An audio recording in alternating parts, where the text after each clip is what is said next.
नाजरीन अस्सलाम वालेकुम। IND टुडे न्यूज़ में आपका खैर मकदम करते हैं। आइए देखते हैं ये तफसीलात। तो फिर आखिर इतनी नफरत क्यों कि बात यहां तक आ पहुंची कि गर्दन काट कर पैर के नीचे रखेंगे।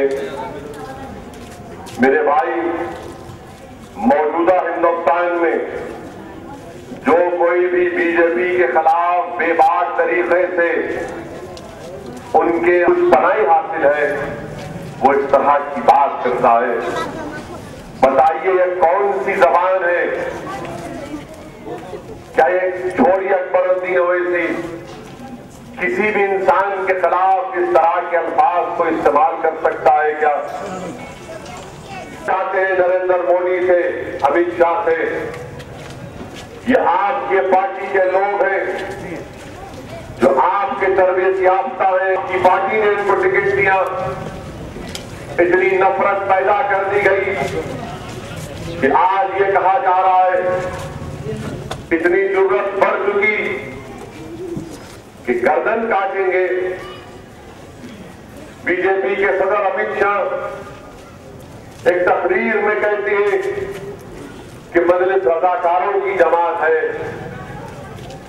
मजलिस से छुटकारा दिलाना है। पान से निकली हुई ये नफरत अंगेज अल्फाज आज पूरे हिंदुस्तान में जो कोई भी तुमसे मुखालिफत कर रहा है, इससे मुतासिर होकर लोग धमकी देते हैं कि गोली मार देंगे, गर्दन काट देंगे।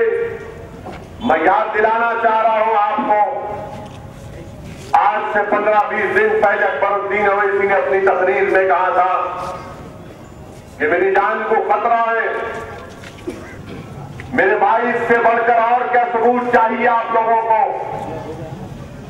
कि मजलिस इत्तेहादुल मुस्लिमीन के अरकान बेखौफ होकर ऐसी जमात से, ऐसे लोगों से मुकाबला कर रहे हैं। और जब उनको नजर आ गया कि मजलिस को रोक नहीं सकते, मजलिस की कामयाबी को नामपल्ली से नहीं रोक सकते, मजलिस की कामयाबी को असेंबली इंतखाबात में रोक नहीं सकते, मजलिस इत्तेहादुल मुस्लिमीन के जो हिकमत हमली अपनाई गई गोशा महल में, जिसमें बीजेपी को शिकस्त होगी, तेलंगाना में बीजेपी का सफाया होगा, तो अमित शाह कहते हैं कि मजलिस रजाकारों की जमात है।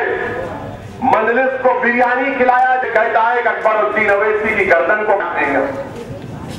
इससे बढ़कर और क्या सबूत चाहिए? अगर इसके बावजूद भी मजलिस पर इल्जाम लगाने वाले अपनी जबानों को बंद नहीं करेंगे, तो फिर अब कौन उनके क्या कह सकता है? मेरे भाई, मगर मैं इतना जरूर कहना चाहूंगा कि बीजेपी की तरफ से ये जो सियासत की जा रही है, जिसको अंग्रेजी में कहते हैं डॉग विजन पॉलिटिक्स, यानी कुत्ते की जो सीटी की सियासत कहते हैं उसको, अंग्रेजी में कहते हैं डॉग विजन पॉलिटिक्स, यानी सीटी बजाओ और कुत्ता भौंकता है। अंग्रेजी में इसको डॉग विजन पॉलिटिक्स बोलते हैं। कि इनको गोली मार दो, इनकी गर्दन काट दो। हिंदुस्तान के वजीर आजम, अगर कोई आपके खानदान पर उंगली उठाया, क्या आपकी मां के बारे में बोला, किसी कांग्रेस के लीडर ने आपकी वालिद के बारे में कह दिया, तो आपको बड़ी तकलीफ हुई। बताओ हिंदुस्तान के वजीर आजम, तुम्हारी पार्टी का एक मेंबर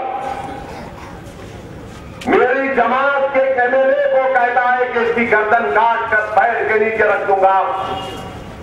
बताओ वजीर आजम मोदी, बताओ अमित शाह, क्या ये तुम्हारी सोच है? तुम उसकी गर्दन कटा दोगे, उसकी जान ले लोगे? अगर हमारे मुकद्दर में मौत इस तरह से लिखी है तो हम तैयार हैं। मगर याद रखो नरेंद्र मोदी, याद रखो अमित शाह, याद रखो, इस तरह की बातें करने वालों, हम मौत से डरने वाले नहीं हैं। और हमको मालूम कि जब तक अल्लाह नहीं चाहेगा, अकबरुद्दीन ओवैसी की कोई जान तो छोड़ो, उसका बाल भी बिका नहीं कर सकेगा। अगर आपने हमारे चैनल को सब्सक्राइब नहीं किया है तो आपको यहाँ सब्सक्राइब बटन दिख रहा है, उसे क्लिक करिए और सब्सक्राइब कीजिए। और साथ ही साथ बेल आइकॉन को भी क्लिक करिएगा, जिससे कि आपको ताज़ा अपडेट मिलते रहे।